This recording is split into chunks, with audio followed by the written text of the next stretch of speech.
This is a Draco Lizard, but I like to call them a dragon because of this. Yes, it is actually the only lizard species that has literal wings, which allows it to fly in the air so they can eat bugs in hard-to-reach areas. Usually, you would never be able to find one of these, but I just found a website that had one in stock. Yo, no way, this is crazy. I have been waiting years for one of these to come in stock on a site. I gotta buy this before someone else does, oh my gosh. Yep, so I checked one out for $500, and only a few days later, a package showed up at my house. Yo, is this thing actually in here? I mean, if it is, I will be one of the first people to show off the insane abilities of the closest thing to a real dragon. So I very carefully took this thing out and finally got to see if it was real. Oh my gosh, it's actually legit. Oh my gosh. Yes, I am not kidding when I said I was waiting years for one of these things to come in stock. And at a first glance, you might be kind of confused of why. Because it kind of just looks like some regular old lizard, but there's a couple key characteristics that tell me otherwise. So I carefully grabbed it so I could show off what makes them so exotic. You see this, guys? These things have these massive flabs of extra skin that in reality is the wings. Yes, these dragon lizards purposely hide their wings by default so it'll look like a regular old lizard to bugs. But of course, at any second, the dragon could decide to reveal its wings so it could literally fly up and devour any bug it wants. And yes, I will actually be recording footage of this thing flying. And in order to see it, we gotta put together a massive enclosure. And I mean massive. For this dragon, I need to build the largest tank I've ever built on my channel. And like always, we'll be starting with the background / floor. The goal for how we want to make this tank look is essentially to recreate the massive trees from their natural habitat, which they of course jump off to fly. And that of course means we need to stick tons of overhanging branches to this spray foam to seal them in place. Then we cover all this excess spray foam I laid out in natural stuff like dirt, leaves, and bark, and boom, this background is finished. Yes, sir. These overhanging branches will be perfect for our dragon to sit on and of course fly off of. But we can't just leave this floor area empty. Oh no, we gotta add dirt. And because this is the biggest tank I have, I couldn't just use a normal old bag of dirt, because those cost like $20 each and I would need so many. Instead, I'm gonna be using these compact dirt bricks, which are way cheaper, but are a bit annoying because in order to turn them back to dirt, you gotta soak them in a whole tub of water and wait for a very, very long time. And yeah, apparently the bucket of water I gave them wasn't enough because I had to add a whole second bucket of water just to get them expanded enough. And when these have soaked up water for hours, we can literally just take our hand and start breaking them apart into a bunch of dirt, just like that. And wait a second. No, I just realized I forgot to add the drainage layer before adding in the dirt. Oh my gosh. Yes, I actually had to scoop out all this dirt temporarily and instead started to fill it with these clay balls. If you're a fan, you obviously know what I'm making. I make it in all my builds basically. But essentially, because the dragon lizards love a super moist, high humidity environment, this drainage layer will let water soak into it and keep the whole tank nice and moist. All right, now I've just got to look past the massive mess I've made and, well, add my dirt back on top. Let's go. This tank is actually looking, well, actually, now that I'm thinking about it, it has a lot of work still. Let's fix this thing. And our next step to do that is to add some decorations inside. So I'll be starting with adding some more wood. Oh, but of course, I don't just have a mere stick. I bought an insane amount of wood for this video. It was actually very expensive. I don't know why I bought this much wood, actually. But this gives me some excellent options of different wood types to pick and choose from to make this place look actually natural. I mean, there was these cool spiderwood things that I bought that actually look like trees if they had some leaves on them. The only problem is our tank is way too big for just these, so it was good that I also bought some of these more simple pieces of wood that were a bit longer so I could actually start stacking them up in this tank. You see, I'm essentially trying to make these things look like tree trunks because those dragon lizards we're getting actually spend their entire lives basically clinging onto trees. Yeah, they basically almost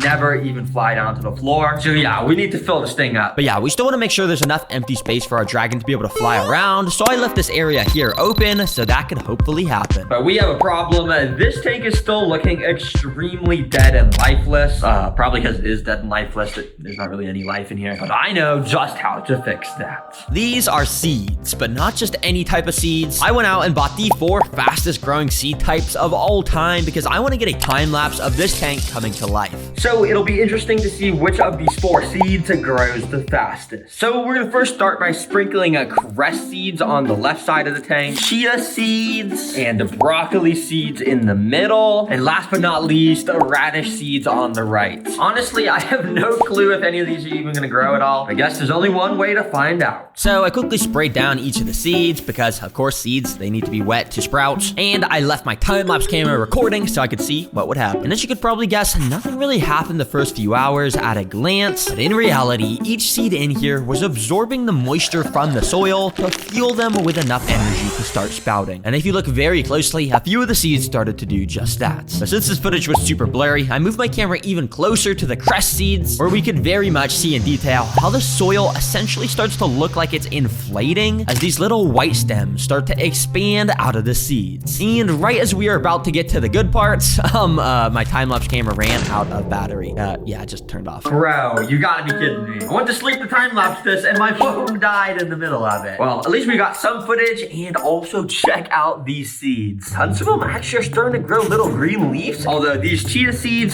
didn't start growing at all, and the other seed types are just growing not nearly as well as these crest seeds. So I decided to essentially remove all the other seeds that didn't grow that well and instead just replace them with a ton more crest seeds, since we figured out those easily grow the best. So yes sir, by the end of the video, you'll see how much the enclosure transforms from all the greenery. It should be cool. But for this next decoration, I actually have to build something custom. Yep, if you didn't know, these things right here are called rocks. Yeah, pretty revolutionary stuff. But using a genius strategy I came up with, I can stack these rocks in a curved pattern just like my pet alien worm's enclosure to essentially create a cave here. And yeah, I of course used some spray foam to stick it all together and then covered it in some dirt. Yep, and the main reason I wanted to make a cave in here is because I feel like dragons are just known to live in caves. So you see how this dragon has a campfire in the cave with him? And I think we should recreate that in here. So I've got a paper towel and a lighter so we could turn this into a campfire.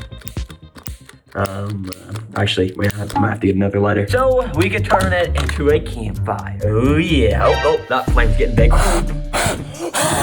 Yeah, I'm just kidding. I actually can't have a fire in the enclosure. That would actually certainly be extremely dangerous for our lizard, since it's not actually a real dragon. So I instead went out and bought a super tiny mini toy campfire to recreate the same look. Pretty good. But dragons aren't only known for living in caves, they're also known for conquering castles. And you see how this castle is on top of like a rocky mountain? I think I want to build my castle on top of the cave, so it basically looks the same. But if you've seen my other videos, usually it never turns out good when I try and build some custom models of stuff. So this time I decided to go with something much easier to build. A Disney princess castle. Yeah, listen bro, I'd rather build something stupid and have it look like an actual castle rather than try and carve some stones out to somehow look like a castle. Yeah, I don't know how to do that. Well, here's the Lego castle. And it looks all right, it's on top of the cave, but I have a way to make it look even better. This right here is some gray animal-safe acrylic paint. And well, I figured I should start using this to completely paint over all of the castle because, you know, castles are usually gray because they're made out of stones and not purple and stuff like this princess castle. And then after it was completely painted, I covered it in a layer of paint sealant so it would stay on the bricks. But now that I look at this picture again, I'm actually noticing that it has green grass kind of all over the top of the mountain, which I feel like I should recreate that in here with this mossy stuff. And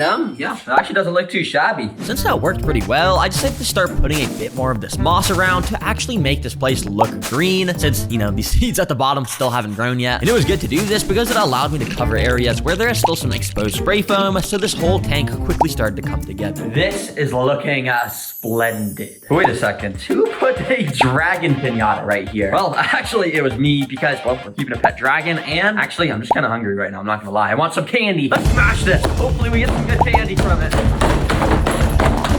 Oh, there we go. Look at all the candy. Let's go. Oh, wait, what is this? Oh, would you look at that? It's the new Spider Terrapal Velora. Yup, this is the brand new Terrapal we just released. And I figured since we put Velcro on the feet so they could connect together, I would just go ahead and hang it from a branch in the enclosure, just like a real spider. And while it doesn't really match the theme of the enclosure, I'm sure the Dragon Lizard would still love to fly and climb all over it because of how soft and fluffy it is. And oh yeah, I had a good amount of that candy from the pinata too.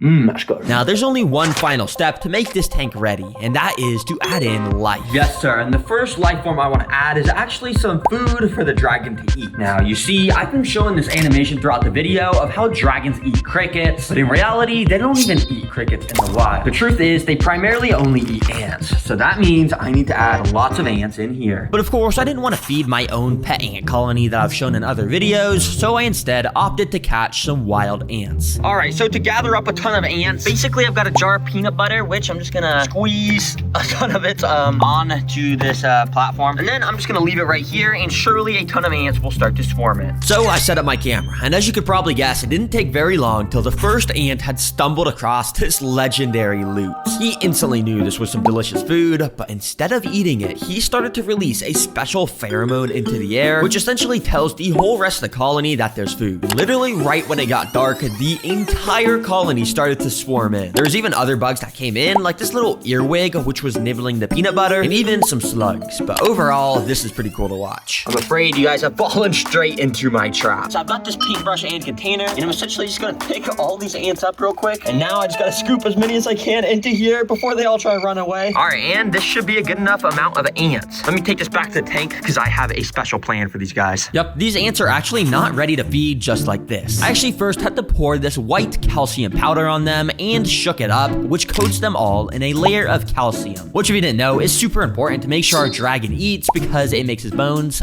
very strong, basically. Well, ants, let me start spreading you guys around this enclosure. Yeah, hopefully the dragon will naturally find some of you guys and end up eating you. Anyways, for the final life to add into this tank, I've got some regular old springtails. Which, of course, the little springtails that live in this dirt eat mold, so it's always great to add them to a nice moist tank like this. Oh, but the other day, I actually did just buy a scientific microscope, and I've always wanted to see what one of these springtails looks like super small. So let me go ahead and just put a bit of this dirt on there, and let's see if we can see anything. So I set up my camera right at the edge of this microscope and tried to locate a springtail. Thankfully, there's tons of this dirt, so it didn't take very long until I found this guy. Here, you can see how detailed they really are, with their legs, tiny hairs, and even their little antennas. But of course, the reason they are called springtails is, well, because of their tail that is essentially just like a spring. They're able to flick their tail at an insane speed that basically springs them up in the air, which helps them stay safe from potential predators. Although, I don't know what predator would even want to eat this. It's not like it has any nutrition since it's so small. It is crazy to think that there's thousands of these just living in this tiny little container. So let's go ahead and just kind of dump it in the enclosure and dump a few more in. Now, I quickly added in the final technologies I was missing, like this automatic water misting system where you literally just press a button and it sprays the whole enclosure with water. Very cool. And of course, I got the proper lights on the enclosure, which will make the left side nice and hot so the dragon can choose if he wants to be hot or cold. And well, guys, I'm glad to say everything is checked off on this list, and that means this tank is 100% complete. All right, guys, you know what time it is. Dragon, I'm sorry for keeping you alone for a day, but it was well worth the wait, because say hello to your new home.